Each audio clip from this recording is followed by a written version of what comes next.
நாக்பூரில் சாலை விபத்தில் உயிரிழந்த மனைவியின் சடலத்தை பைக்கில் கட்டி வைத்து தூக்கிச் சென்ற கணவனின் வீடியோ வெளியாகி நெஞ்சை உலுக்கியுள்ளது.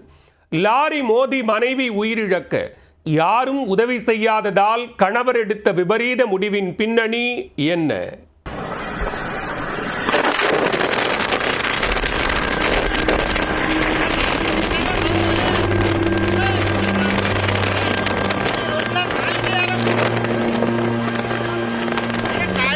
साइड में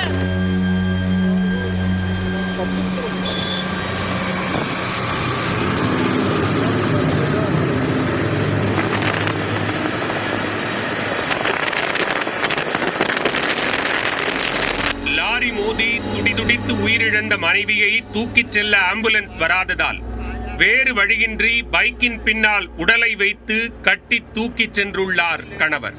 வழிமறித்து விசாரித்த போலீசாரையும் கண்ணீர் விட வைத்த கோர சம்பவத்தின் பின்னணி என்ன?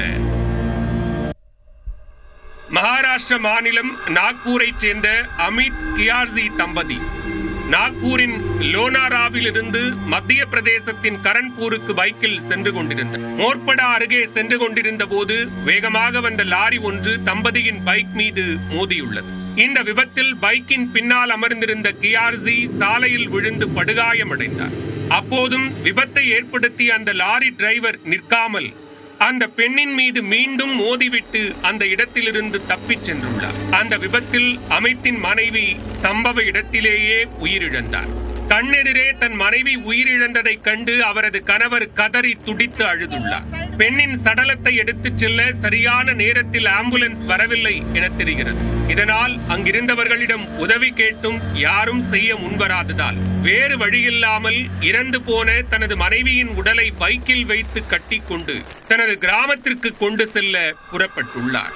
சிறிது நேரத்தில் பின்தொடர்ந்து வந்த காவல்துறையினர் மனைவியின் சடலத்தை பைக்கின் பின்னால் வைத்துக் கொண்டு சென்ற அமித்தை வீடியோ எடுத்ததுடன் அவரை தடுத்து நிறுத்தி விசாரித்துள்ளனர். விசாரணையில் அமித் நடந்ததை சொல்ல பின்னர் அவரது மனைவியின் உடலை நாக்பூர் இந்திரா காந்தி மருத்துவக் கல்லூரிக்கு பிரேத பரிசோதனைக்காக அனுப்பி வைத்துள்ளனர். மேலும் இதுகுறித்து வழக்கு பதிவு செய்து விபத்தை ஏற்படுத்திய லாரி டிரைவரை தேடி வருகின்றனர். பிரேத பரிசோதனை அறிக்கை கிடைத்த பிறகு அடுத்த கட்ட நடவடிக்கை எடுக்கப்படும் என்று அதிகாரிகள் தெரிவித்துள்ளனர்.